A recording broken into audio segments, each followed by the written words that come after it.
that point, actually, this method that I was using earlier on, we can actually strike to that point. Steve's throwing a right straight to my face. Bah! Now this hand can either go into the eyes, these two fingers, or it can come straight up here into stomach 3. It's a nasty little shot. Bang! Straight up under the cheekbones, straight up and in that way. That'll make a person feel really, really, really crook. The way we can either attack it that way, or we can attack it on the outside, bah! Through this way. In other words, I'm coming through here to the eyes, or into here to one of his stomach 3s, just through here. I'm using pung hinge here now. Now this, for instance, if he throws another straight punch there to the face, this hand will actually take it down, and now this hand will come through here. That's what I was doing earlier on in doing that training method earlier on.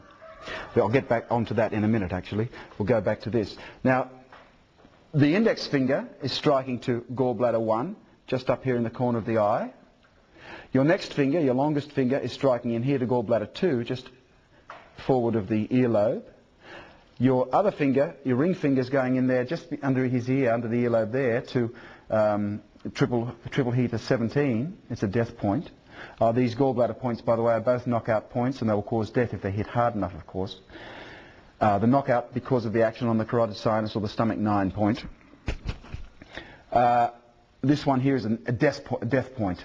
This behind the ear. It's not only a controlling point for in cases where you just want to control someone without really hurting them, it's also a death point, and it's very hard to recover someone when they've been struck really hardly just around behind the ear there in triple warmer 17. Your other little pinky is going in here just to the corner of the jaw, just under it, to small intestine 16. And that's another point that simply drains energy from the lower heating area and just makes you feel really, really sick and you want to sit down. It's also a death point and a knockout point if it's hit hard enough.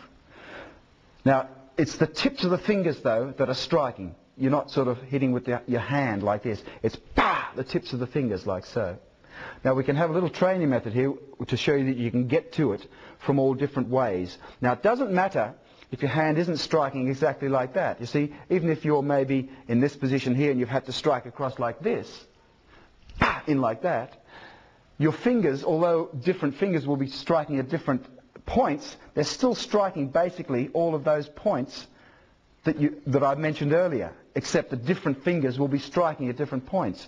Even if it's over here, you see, your small finger now is up here on gallbladder 1, and your longest finger's around here on triple warmer 17, and your thumb is just under here. This is actually a nerve point strike, just under the middle of the jaw, just under there. So you're actually getting to points no matter which way your hand is actually rotated. So you can get it, you can use this claw from whatever strikes are being thrown at you. We can have a straight left coming in. I can bounce off it. See, my hand's already there already. Now the harder the person strikes, the harder he's going to get struck, because you're actually using this rebound effect of bah! With the shake, of course, and it's coming straight in there to the side of his face. Now you can train, you can get a little mitt, of course, and you can train bah! Getting this power. You can get quite an amount of power. If you just strike yourself, in fact, that's